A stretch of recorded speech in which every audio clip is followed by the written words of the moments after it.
Welcome back. We would like to start today's episode. We are enjoying today Lollipop, Shirley Temple.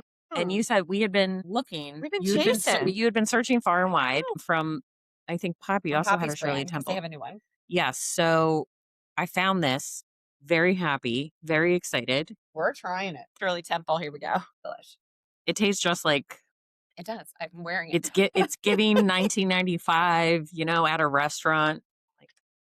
My little Where's the 9-year-old self. cherry? I just also love it's so cute. The It's really can. great. It's such a vibe. It is a vibe. So today is called Are We Dating or Just Texting? So I think what happens is, especially this day and age, there's so much digital communication. Yeah. There are TikToks and memes and DMs And Snapchat. and there is all of voice the notes. things. All the ways you can communicate. So many. And yet we say nothing. So you may have or may be in a situation where you're texting every day, good morning, good night. You have inside jokes, you send memes, there's emojis. They watch your story like it's their job, but you haven't seen them in 3 weeks or you've never even met them. And so today we're talking about the difference between text, digital intimacy, and real connection. And how do you migrate between the two? How do you get it to move? If it's going to move, how do you get it to move? How do we get it out of the, it's like, we got to get out of the friend group zone. chat. We gotta, because daily messaging can feel like connection, but if nothing is happening in real life, you may not be building a relationship. You might just be sustaining a texting vibe. Yeah. And there's also the question of you cannot tell because there's no, discussions in real life. So you start to wonder, are you communicating with just as many people as frequently as you're communicating with me? So you can never really tell whether or not you are progressing towards a more intimate or committed relationship with somebody because Or my number 3 of 9. they might spend a lot of time sending just 1, 2, 3 sentences to lots of people. And so you never know really kind of where you are with that. So it's always It's like a stressor. blind carbon copy text. It is. Right? Well, and those types of relationship carry so many stressors, right? Ooh. So one of the things that I'll talk about a lot with clients that are, dating and going through this type of communication is how many times do you hear like, well, they left me on red. Like I hear they left me on red. I'm like, read or delivered? Which one? It matters. Delivered, they could be deceased. They might be lost. We might need to call someone to help them. We still have hope on delivered. Right. When we on red. Yeah. And like the stress that causes, the left me on red stress, that should be its own diagnosis at this point. My anxiety level is left me on red. Which for like boomer millennial people, that's read receipts for you. Yes. Okay. Yeah. And you are, I don't know. I think you're kind of diabolical if you have read receipts on. That's a different type of person. So also I hear often, well, they didn't like my post. Oh yeah, that one. That happens a lot of times. You're in a connected relationship with somebody in terms of the digital space where you communicate often and you see each other's stories and you see each other's pics and all this stuff, but then they're not making any move on your stuff. And so that also throws you into this deep anxiety about whether we are as close as I thought. Because there's no intimacy yet, there's no real life interaction, I can't tell. Yeah, so this is a good segue into like, why do we feel like that carries so much weight? They didn't like my post. They left me on red. Oh my gosh. They didn't text me good night.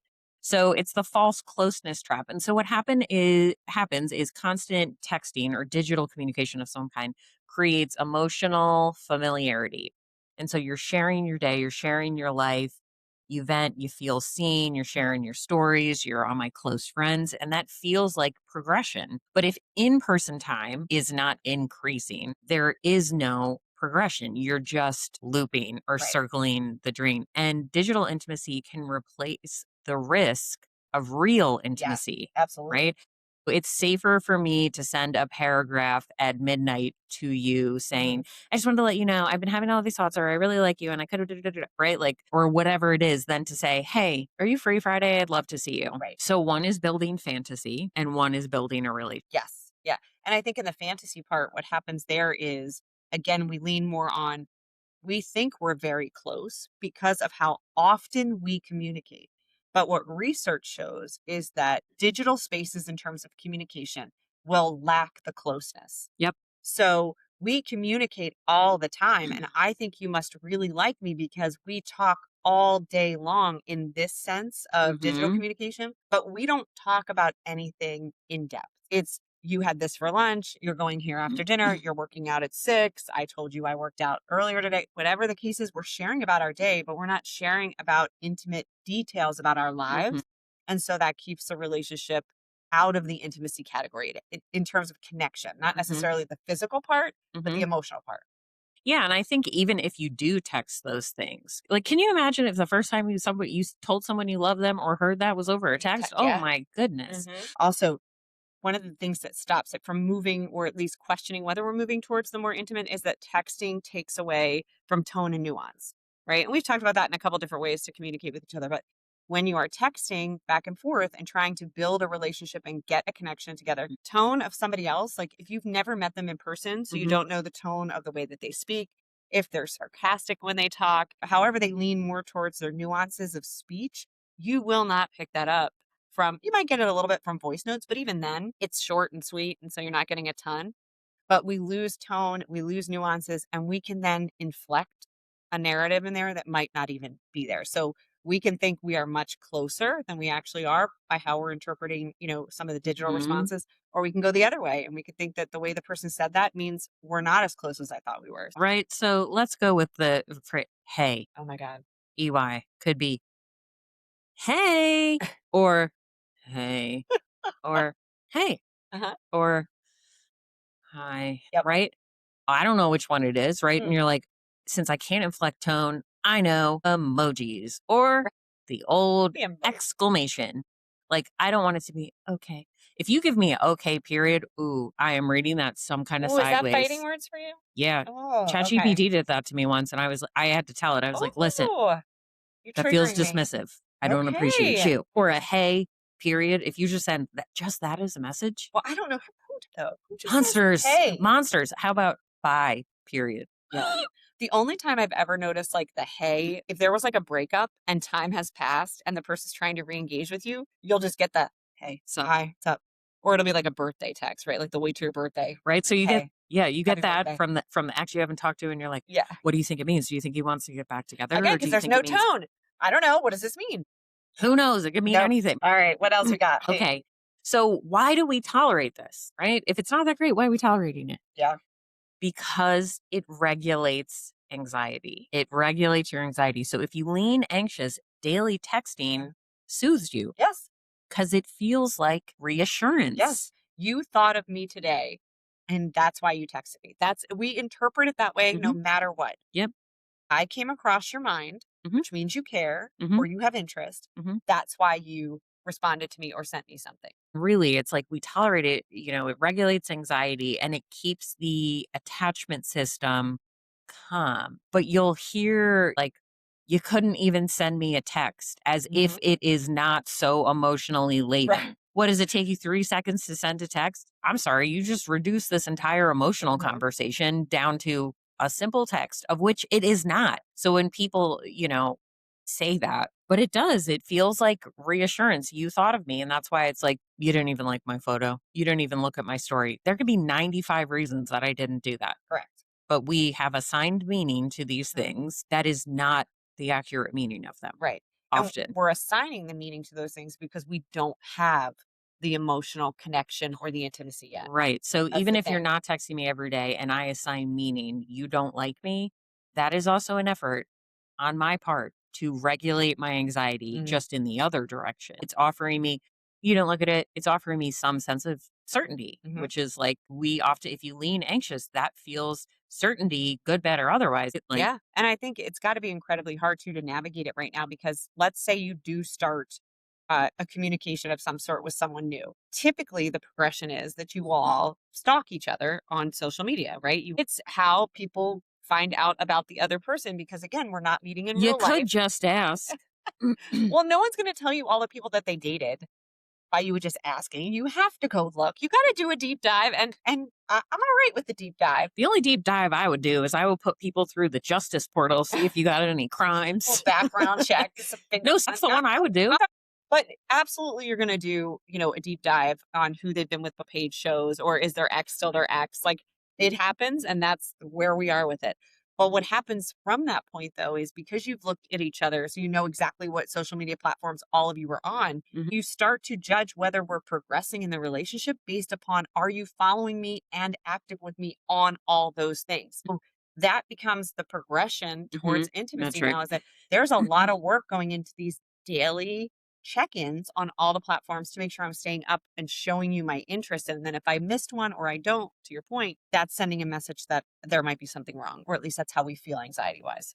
Yeah, and it's kinda like, the one person's like, they're dating someone new and they're like, "He has a dog, it's a golden retriever. His name is Buster." And you're like, "Oh my gosh, that's so cool. I love dogs." Like, "How is the dog?" You're like, "I don't know. I just saw him all over Instagram." And then Mhm. you meet the person in real life and you're like, "How's Buster?" He's like, What? wait, my mom's dog? Like, My mom's what? dog is fine. How do you know my But mom's also dog? maybe Buster in the wind. Right. Paws out Buster.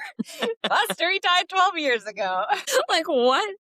That's so true. I was a cement He's got a handprint. casting of his girl with the Man, paw print. rest in peace, Buster. It's like, "You wanna come over and meet Buster?"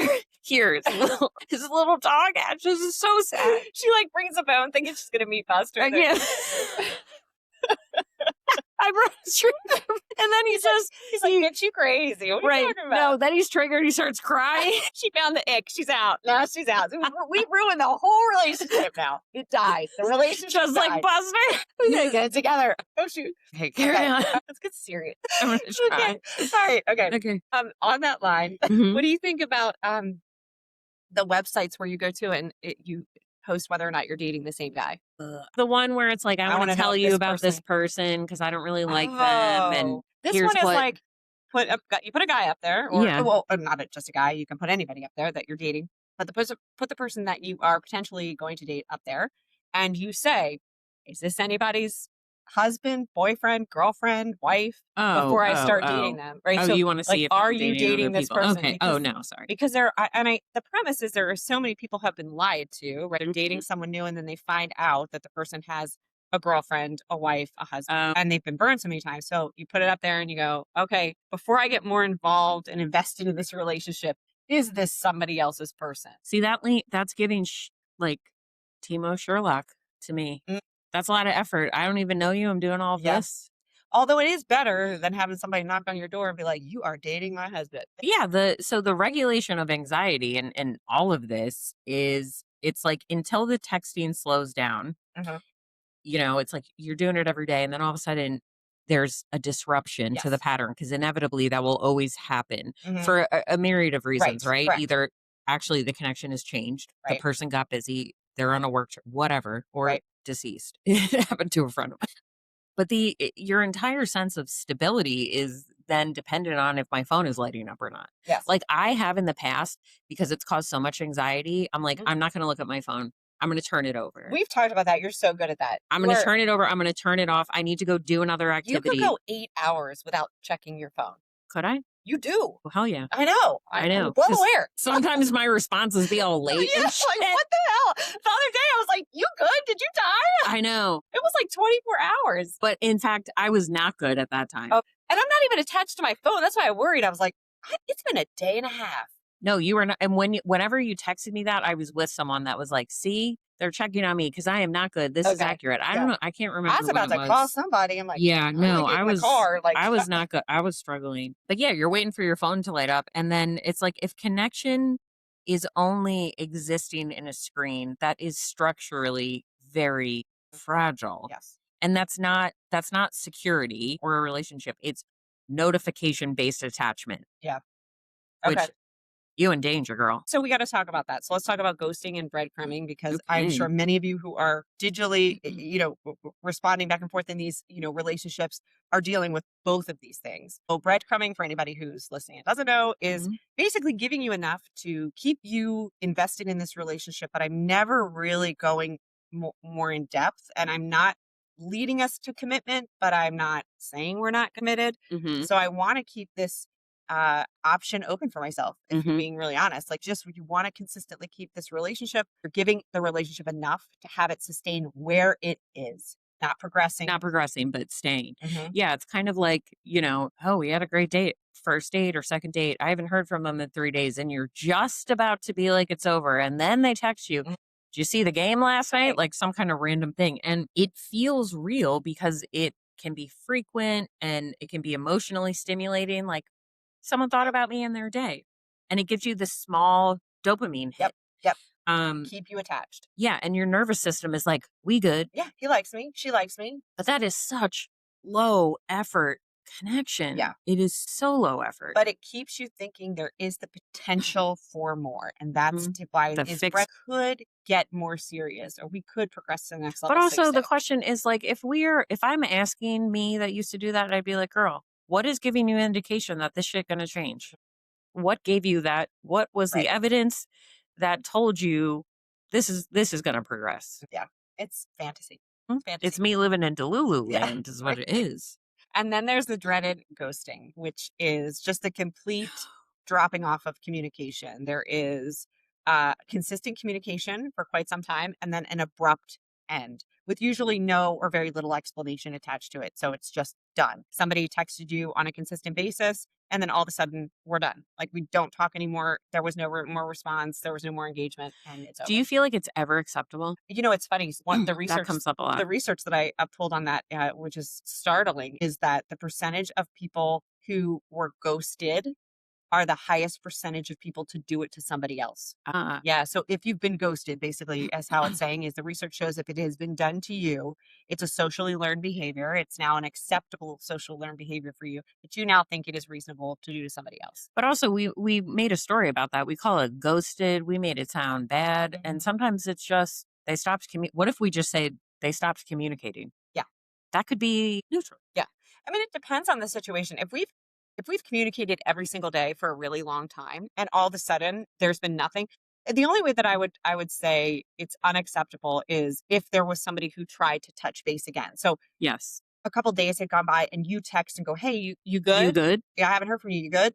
And you just will not respond. I Yeah. don't think that's Yeah. acceptable That's at not. all. Like, just let the person know. Be like, "Hey, I'm just busy with other things. I don't know that I'm gonna be that accessible anymore." Whatever. Just address it in whatever Hmm. kind way you think you can. It also happens in dating, which I do think is worse than the texting. I do. Hmm. If you have moved to the dating phase and you've gone on several dates with somebody, and now they will not respond to you, they will not answer you, nothing. I think if you've seen somebody a couple times, just have the kindness to just say, "Hey, I just don't think it's gonna work." Yeah, And so we're not saying like if the person's like I need closure.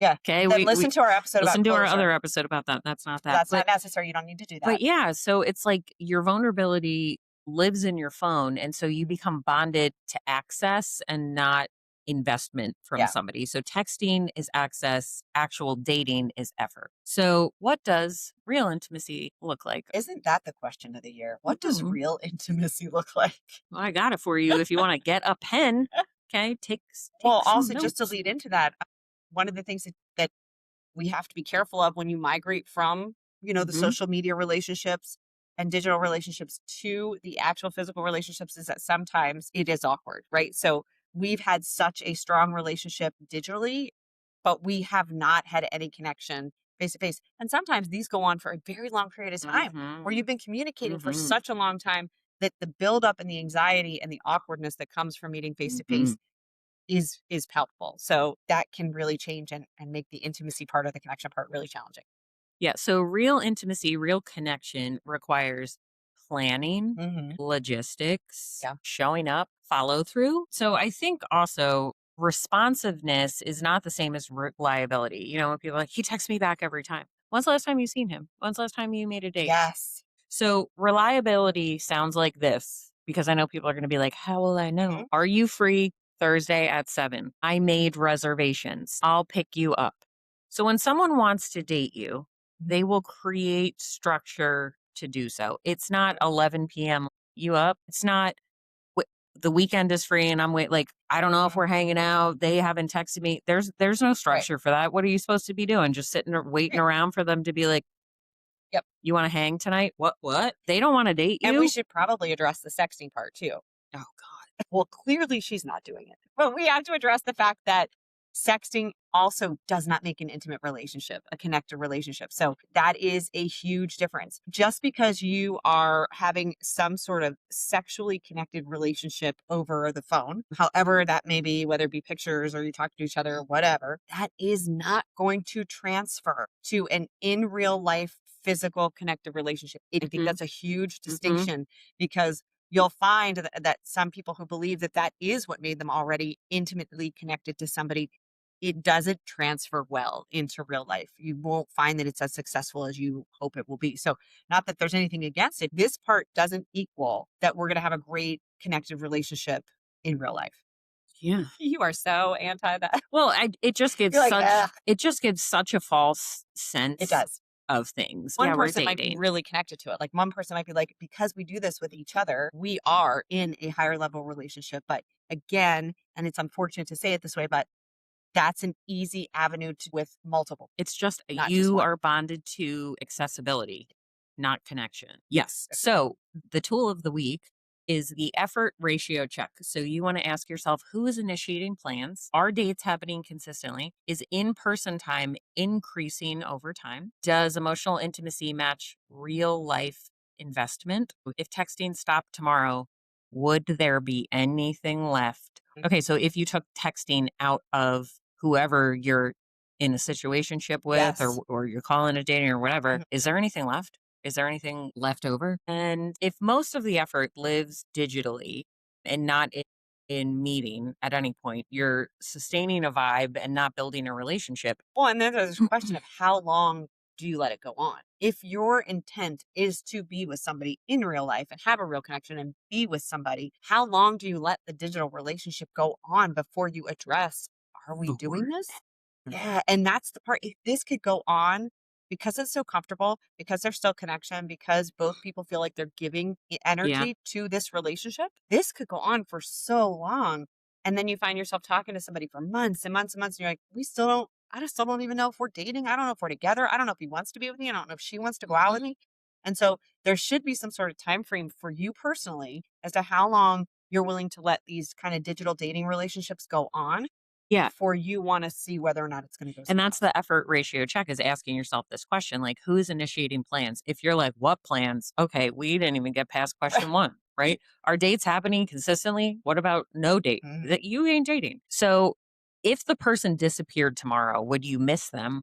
Or, and this has come up before, would you miss a pattern of notifications Mhm. letting you know that you matter? Yeah. And be honest, Sure. there are a lot of people I've had people be very honest and say, I wouldn't miss the person, but I like seeing a good morning text, Absolutely. right? Mhm. Like, Yep. and that's why it can like It becomes part of what makes you feel good on a daily basis is, "Oh, he texts me every morning," and it makes you feel seen, and it makes you feel liked, and it gives some affirmation, but is it the person or just what comes from seeing the text or comes from seeing what was sent to you? and I think, one of the takeaways, because a lot of people meet digitally now on Mhm. like dating Yes, apps and absolutely. stuff, is like how long is it lingering Yeah. in the app or in a text Yeah. message? Oh, we matched a month ago and we haven't met up. Okay. And that doesn't mean anyone's bad, but Yeah. that might be to capacity or whatever, Right. whatever it is. But like we should not be waiting. You don't have to do it the next day. But if we're getting into weeks, plural, Right. it might not be the best Yeah. match. Yeah. You might actually not be a match, despite what the app has Right. said. And I was plugging earlier, so I gotta say this out loud. Megan Maroney has a song called "Stupid Out," and it's fantastic. It talks about this entire spiral that we do when somebody Hmm. doesn't text us back. It's definitely happening. What you're thinking is normal, and the spiral we go through is normal. But we just got to figure out how long we want to allow these particular relationships to wreak havoc on our emotional state if we can take them to someplace better and healthier. All right. Until next time, stay nearly normal.